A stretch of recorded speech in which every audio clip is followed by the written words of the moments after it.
Gold is the softest and most malleable metal. It can be pressed extremely thin, crafted into various shapes, even drawn out to form a fine wire, and all without breaking.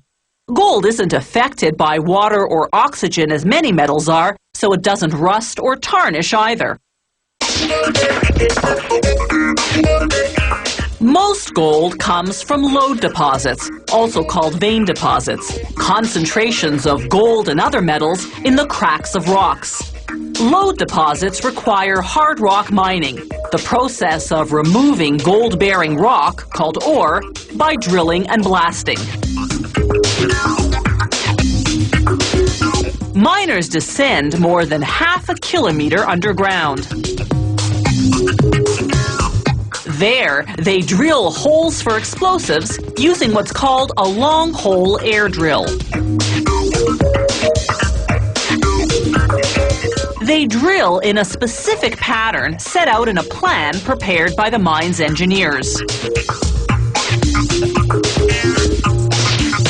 The engineers know exactly where those veins of gold are, thanks to the mining company's geologists who've studied ore samples. The company collects these samples by drilling deep into the rock at 15-meter intervals. These diamond drill cores, as they're called, are up to 100 meters long and measure 3.5 centimeters in diameter. Gold in its natural state isn't pure. It's usually intertwined with silver and other metals. Blasting the rock apart with explosives, miners use what's called a muck machine to transfer the ore to cars headed to the main shaft and then above ground to the mill. There, a crusher reduces the large chunks into smaller rocks about the size of road gravel. A mill then pulverizes them to the texture of beach sand. The factory adds a water and cyanide solution, then another mill grinds it further into a mud-like pulp. The pulp flows into large settling tanks. The wet solids, being heavier, sink to the bottom. The water at the top drains to another area. They transfer the wet solids to an agitation tank and blow in air. The oxygen sets off a chemical reaction between the cyanide and the gold trapped in the ore, triggering the gold to dissolve and leach into the surrounding water. Drum filters then separate the water from the solids. This water now joins the water that was separated earlier. They pour in zinc powder to solidify the dissolved gold and form pieces containing both zinc and gold. To smelt it into bars, they first have to mix several chemicals: manganese dioxide, fluorite,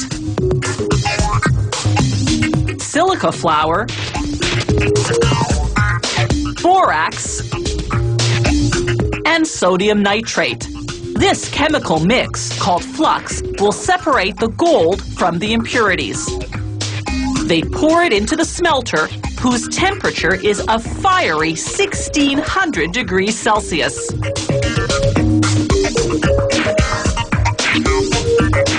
They rotate the smelter so that the contents heat evenly.